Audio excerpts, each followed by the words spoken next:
so that I can just act out global scenes all the time. You basically are your own bubble. I like it. Oh my gosh. It's like Christmas, but also COVID friendly. Yeah. Yeah. So are we ready to go? Oh, one more. Here comes Steph. And then, yeah, I think then we're ready to go. Okay, she's in. We're all here. Good morning. Yay. I can't see everyone, but that's okay. It's just me. Okay. So happy Monday. I am wearing my blanket and my sweater, which one day will be burned, probably by Stephanie, because I wear it so often, but I really love it. We are going to begin by meditating. Without meditating, the more you actually do start with this practice in your day, it'll just become a habit. So start, if you're sitting down, you can put your feet, which is your root, and feel the ground below you. Close your eyes, and you can say either in your head or out loud, I release all thoughts, and take one big breath in and one breath out.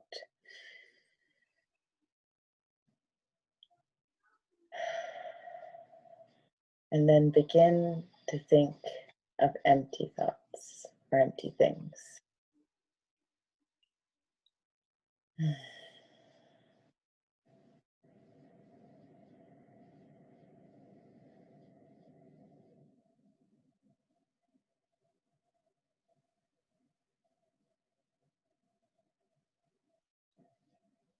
Think of another empty thing.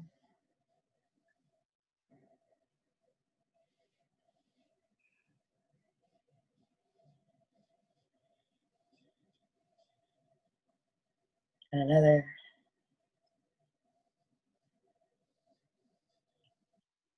You can put your hand to your heart.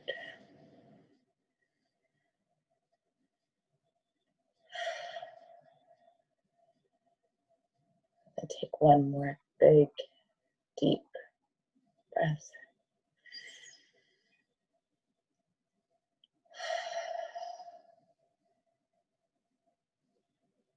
And then we can begin.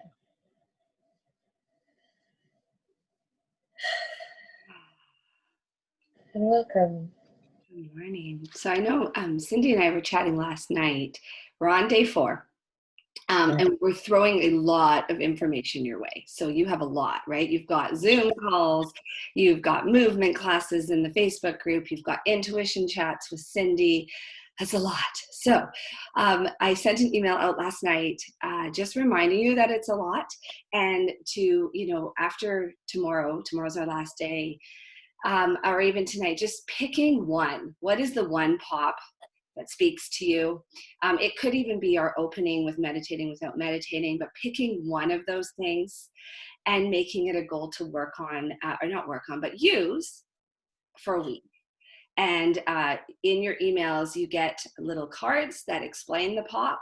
And so I encourage you guys to print your favorite one out and put it up somewhere in your house so that you see it. And then it just sort of becomes a bit more of a practice. And eventually it becomes a habit, something you like to do, something you don't even, it becomes intuitive, right? You just think, oh, right now I could meditate without meditating. It becomes another little pop that you have in your pocket.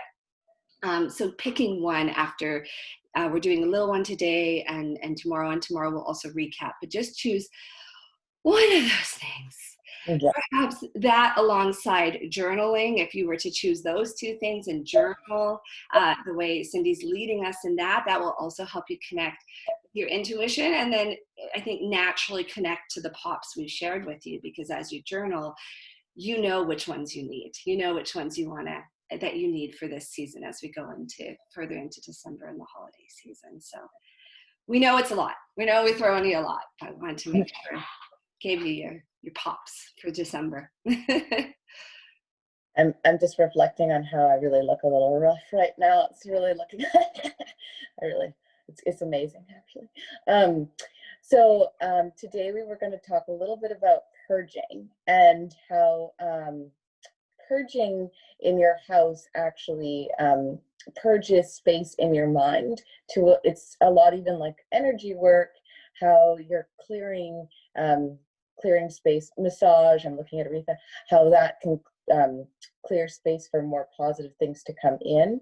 How purging physically in your space allows you to have more for you to think and allow more in. So typically when people get, not typically, quite often when people get stressed or overwhelmed, they will often leave their houses, they will leave their spaces, and they sometimes even will shop to avoid things. So as a way to not do that, or to look at a different way of doing things, to start to purge your house and purge your space in order to clear your mind and clear your space. It'll actually make you, and my words are not correct, it'll actually give you more space to work through things. It sometimes is actually a little bit uncomfortable at first, but it will help you in the end. People around me know that if I am really, really upset about something, I will, my house will get very, very clean. And usually a dumpster will arrive or got junk will arrive, because I need to clean for about 5 hours. But while I'm cleaning, I am processing, thinking, and working through whatever needs to go through. So I usually will have sometimes really angry or crazy music on, but I'll be working through every single step of what happened. And then I will be going through every single thought that I need to, and I'll be maybe sometimes even breaking things apart, but I've gone through everything. But what I've also done is I've cleared space and I've cleared energy and I've moved through things. And so you can actually do that by clearing things through in your space.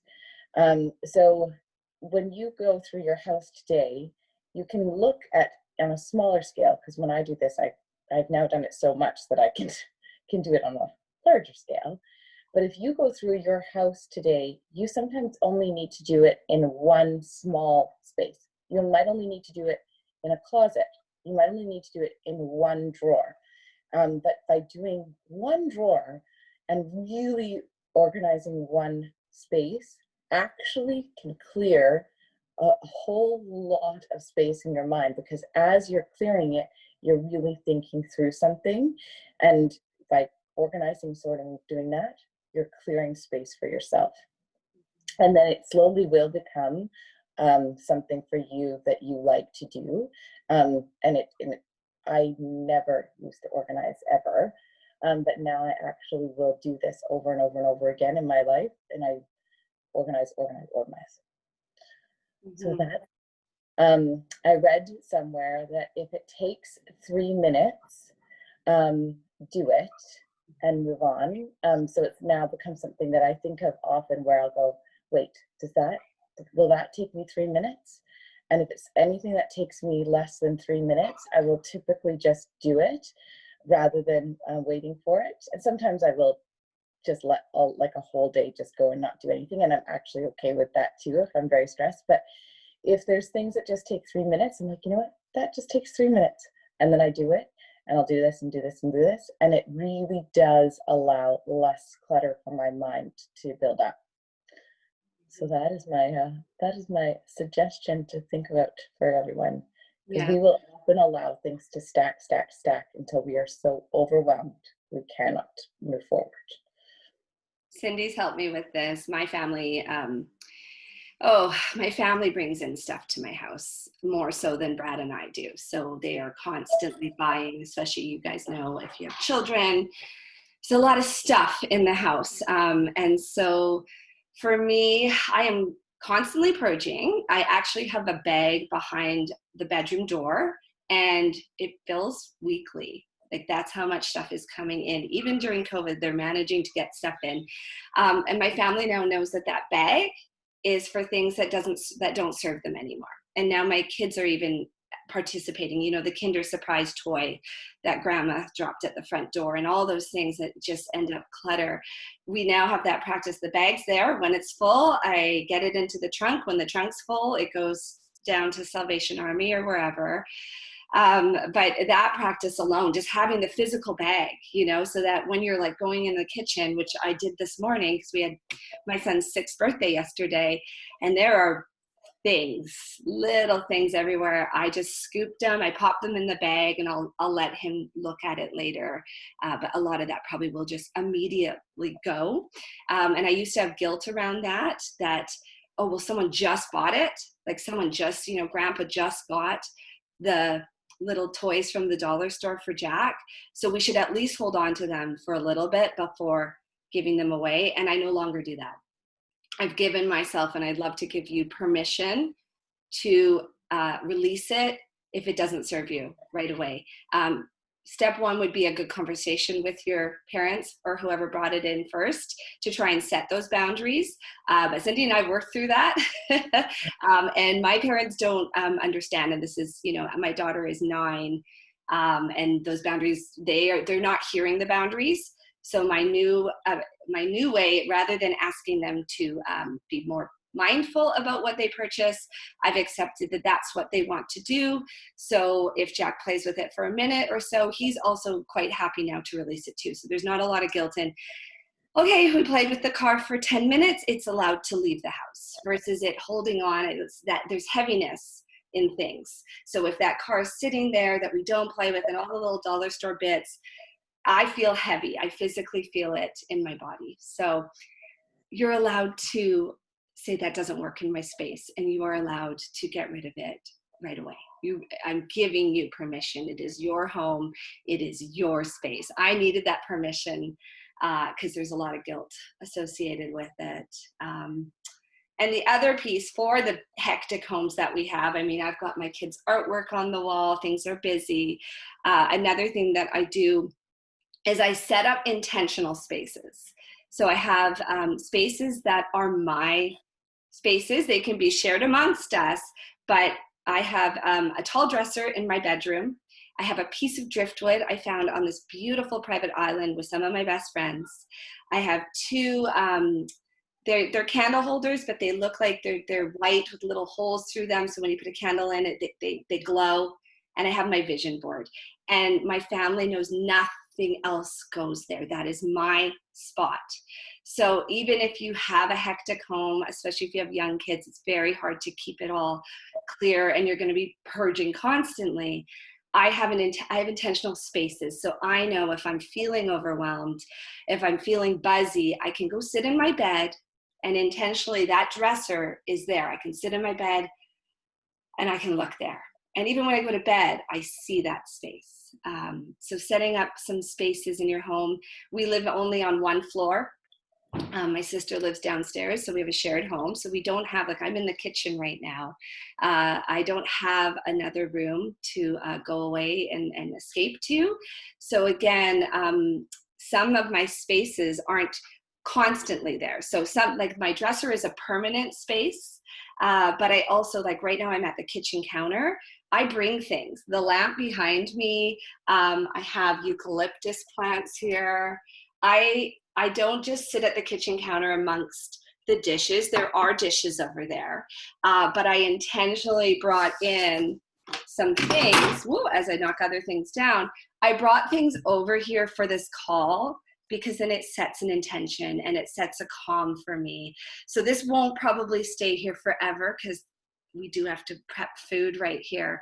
But if there's a moment that you want to journal and you want to use one of Cindy's prompts, make yourself a little nook. Even if it is only there for the time that you're journaling, it matters. It changes the way you feel. Again, it opens your mind. If you have some open space in front of you, it allows more things to come in and come through you and move through you. It allows you to be more creative. So even if you're squished, you can make things. Grab a mirror, grab a plant, grab a picture. Cindy's amazing at, I go to Cindy's house and she's got a little board with, you always change the quote in your, is it in your bathroom? I don't know where it is. Yeah, though I like to do that everywhere I go. I've got a beautiful little cactus plant right here, which makes me smile. But I think that's just the thing for all of us to know, is how important our spaces are and how quickly we can add in. I'm always blown away with how much junk I have in my house and how quickly with the amount that I purge out. So I think that's just human nature. We do that, and it's not something to feel bad about. But I think that if you're feeling overwhelmed or you're going through something, that the easiest way to not overwhelm yourself more is actually to purge rather than to buy. But we're often we can buy a little bit. It does make us feel better, but first purging out will actually clear the space for you to know what you actually want to buy rather than buying first. So that's that little bit for you. And I hope everybody's feeling good in there. Everybody's so tired. So I'm going to give you a few ideas of what I have done in my house today. I'll show you a few my house is a little different than everybody else's house, probably. Because it's just magical. It's just a little girly, but a few things that I've done, and nothing in my house is perfect ever.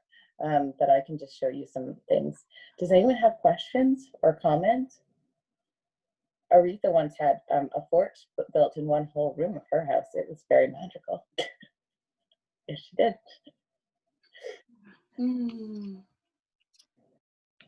Okay, well then I couldn't remember if you were going to pull a card. Did you feel that today, or shall I just close? No pressure. You are. I was like, I can close, or always have a card. I know you do. I know you do. You've always got decks of cards near you.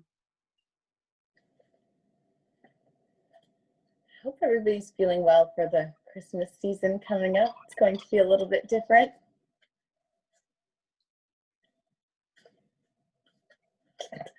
Jessie. I can't see others on the call. Okay. Oh, it's a nice one. It's a sign. Sit quietly and close your eyes. Ask your higher self to show you a sign that represents your highest development for this life. Whatever comes will be the most perfect sign to breathe life into your highest will at this time. Your sign may be a color, a feeling, an inkling, a memory, a guide or angel, something abstract, or a symbol. Imagine your sign is gently floating in front of you. Light, energy, and wisdom shine from your sign and saturate every part of you. All is transformed, giving you full access to your higher will and courage. Be inspired by this newly found part of you. Allow it to reveal your highest development, your highest path, what makes you the happiest. Open your eyes and continue to flow your day. Since signs just keep coming up, I feel like a sign is really important. So if in the next little while you all want to really take some time to find your sign, I feel like that is something that's going to begin to arrive for most of you. That was 2 nights ago if you want to find Cindy's intuition chat. So not last night, that was not too, hold on. We'll post it again. We'll just put a little, this is your sign intuition chat, because Cindy went into it.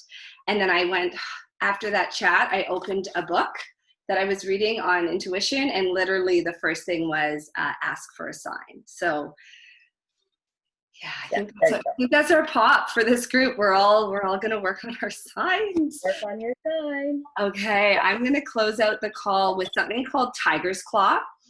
Tiger's Claw is a quick move that you guys can do to energize your day. So a pop, you know, we say pocket of peace, but this one is a pop that will help you energize if you're in business meetings, if you're in calls a lot, if you're sitting down a lot and you're feeling really low energy.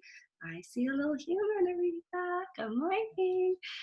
This Tiger's Claw I learned from Brendan Burchard, who is a guru, a self-help guru guy, but he learned it from some players in the NFL. So NFL players use this Tiger's Claw to get them going really quick, get their muscles and get things moving in their body. Now, I'm going to stand up and show you. You do not have to follow along with me right now, but just know it. You can try it if you'd like.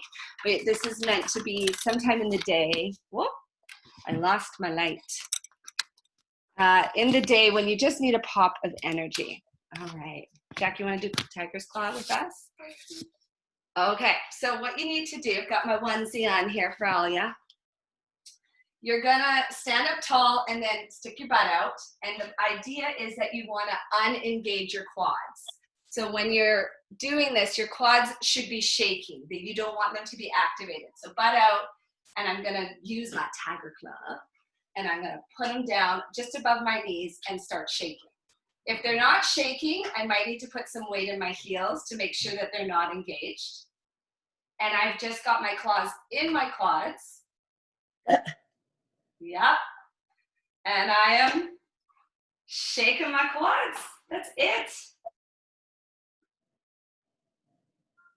And what does that do? What's that? What does that do? They say that it's activating. Cal, stop. You get the idea. You can do it as long as you need. It's honestly just the movement of standing up. Something to, I'll get the science. I was a little behind in my notes this morning, but it energizes your entire body by shaking. It's similar to brain dance. It's similar to what we've already done. I just thought, okay, rather than you hitting yourself all the time, could I show you another way? But it's just activating and getting things moving in your body. So I'm already like, just from that tiny little bit, like ready to go. So it's for those moments when you're low energy. Really good, especially if you get, what's that? Really good if you're sitting at a desk too. Yeah, and you don't have to be as extreme as I just was, right? Like I was really trying to show you. You don't have to stick your butt. You could honestly do it. You could do it under your desk, kind of just standing without everybody seeing that you're full on doing Tiger's Claw. Yeah. And he recommends, Brendan Burchard, when he was teaching it to us, if you do have a desk job, every 60 minutes to be making sure you're intentional about just moving your body. I mean, even the one I showed you guys, this one too, just this alone is helping remind you that you are a body too, not just this brain that's working on all the calls that you've been in. It just gets you back into your body as well. So try it. Yeah. When you guys. Yeah. It's great. Perfect. So I will send you some photos today of different areas and how I've altered them. You can too, and enjoy your day and begin to look, and I will show you too that I have not purged my car. Something I always think about. No, I haven't done that. Thanks you guys for coming. We'll see you for our last call tomorrow. Bye.